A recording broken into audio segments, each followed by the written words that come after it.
America में जिंदा रहा शंकु नाम का एक व्यक्ति, जिसे हथकड़ी बेड़ी लगाकर अमेरिका से भारत भेजा गया है। माफिया ने मुझे 15 फीट ऊंची दीवार पार करवाकर अमेरिका में एंट्री दिलाई थी। इसके बाद अमेरिका ने सेना मुझे पकड़ लिया। जिस कैंप में हमें रखा गया था वहाँ बेहद ख़राब स्थिति थी। खाने के लिए केवल उतना ही दिया जाता था जिससे जिंदा रहा जा सके। ठंड में केवल एक कपड़े में रहना पड़ा। पूछताछ के बाद मेरे हाथ पैरों में बेड़ियां डालकर रिपोर्ट कर दिया गया। बुधवार को मुझे अमृतसर हवाई अड्डे पर लाया गया। शंकु ने बताया कि यह दर्द है। अमेरिका से इंडिया रिपोर्ट किए गए 104 भारतीय नागरिकों में शामिल देवेंद्र सिंह मुजफ्फरनगर के रहने वाले हैं। उनके अलावा पीलीभीत के गुरप्रीत और मुजफ्फरनगर के रक्षित को भी अमेरिका से डिपोर्ट किया गया है। इंडिया लौटने के बाद रक्षित और देवेंद्र तो अपने घर पहुंच गए, लेकिन गुरप्रीत को दिल्ली पुलिस ने डिटेन कर रखा है। उससे पूछताछ की जा रही है। घर वालों की उनसे बात नहीं हो पा रही है। गुरप्रीत पीलीभीत के पूरनपुर कस्बे का बंजरिया गांव का रहने वाला है। वहीं मुजफ्फरनगर के रक्षित वलियान शाहपुर थाना क्षेत्र के रसूलपुर जाटान गांव के रहने वाले। जिले के देवेंद्र सिंह पुरकाजी थाना क्षेत्र के मारकपुर गांव निवासी हैं। जब देवेंद्र सिंह से पूछताछ हुई तो उन्होंने कहा कि पहले तो देवेंद्र कुछ बोलने को तैयार नहीं थे, लेकिन कुछ देर बाद खुद को संभालते हुए वह हमसे बात करने को तैयार हुए।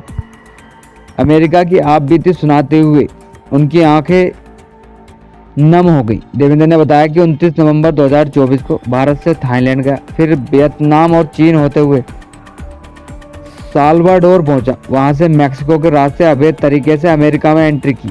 इस सफर में मुझे कई मुश्किलों का सामना करना पड़ा। उन्होंने कहा कि माफिया ने हमें अपने घरों में रखा। वे लोग धीरे धीरे पैसे मांगते रहे। माफिया ने 40 लाख रुपए की फिरौती लेकर मुझे छोड़ा। ये रुपए मेरे घर वालों ने हरियाणा के करनाल में बैठे एजेंट को भेजे। यहाँ से रुपए माफिया तक पहुँचाए गए। देवेंद्र ने बताया कि मेरा सपना अमेरिका में नौकरी कर ट्रक चलाने का था, लेकिन अब कभी भी वहाँ वापस नहीं जाना चाहता। पहले अमेरिका में लोगों को बुलाया जाता था, लेकिन अब उन्हें वहाँ से भगाया जा रहा। यह सब अवैध तरीके से ही होता है, क्योंकि कानूनी तरीके से वहां पहुंचना बहुत मुश्किल है। रक्षित का गांव रसूलपुर जटान मुजफ्फरनगर जिला मुख्यालय से करीब 25 किलोमीटर दूर है। उन्होंने ज़्यादा कुछ कहने से इनकार कर दिया। सिर्फ इतना ही बताया कि मेरा बेटा अक्टूबर 2024 में टूरिस्ट वीज़ा पर अमेरिका गया था और आज सुबह 4 बजे घर लौटा है। रक्षित 12वीं पास है। हमारे परिवार के पास कृषि भूमि है। हम लोग खेती भी करते हैं। इतने कहने के बाद वे रोने लगे। कहते हैं कि मेरे बेटे ने बहुत तकलीफ झेली है। मुझ में अब कुछ बोलने की हिम्मत नहीं है। वहीं गुरप्रीत सिंह से भी बात हुई है। जसविंदर सिंह कौर ने बताया कि गुरप्रीत सितंबर 2022 में पहले इंग्लैंड गया था।